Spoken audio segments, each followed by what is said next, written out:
अस्सलाम वालेकुम। आज हम बनाने जा रहे हैं जी शिनवारी कढ़ाई। वो कढ़ाई जिसको देखने के बाद बंदा कहता है बस एक बारी मिल जावे। मगर ध्यान से, किचन को जंग का मैदान नहीं बनाना भाई।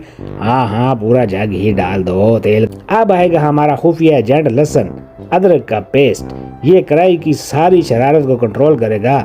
इसको तब तक भूनो जब तक ये बेचारा अपनी जान ना छोड़ दे और खुशबू आने लगे। और अब आ रही है हमारी हीरोइन, बीफ की बोटी। ये पहले से ही गुस्से में है। देखो कढ़ाई में जाते ही कैसे चूं चूं कर रही है। इसे प्यार से भूनो, ज्यादा जोर लगाया तो बोटी कहेगी बस कर यार, मैं थक गई हूँ। क्या पूरा मोहल्ला आज यहीं दावत पर आ रहा है? ये देखो जी, ये है असली तड़का जो सेहत को नहीं सिर्फ दिल को खुश करता है। जो डाइटिंग वाले हैं वो अभी यहाँ से फौरन काट लें भाई। अब इन लाल लाल बेचारे टमाटरों को काटो और यूं रखो जैसे ये कढ़ाई के अंदर कोई मोर्चा बना रहे हो। याद रखो भाई, शिनवारी कढ़ाई में वो टमाटर छिलके समेत डलता है। इसको इतनी इज्जत दो छिलका खुद ही शर्मिंदा होकर उतर जाए।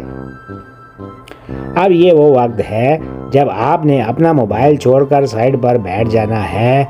इसको अपना काम करने दो। अगर बार बार ढक्कन उठाया तो याद रखना कढ़ाई गुस्सा भी कर जाएगी और कच्ची रह जाएगी।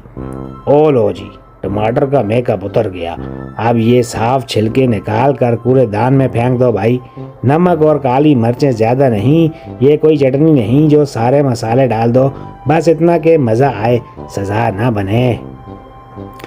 थोड़ा सा पानी का छींटा डालो, बस इतना जैसे नलका खोलकर फौरन बंद कर दिया हो।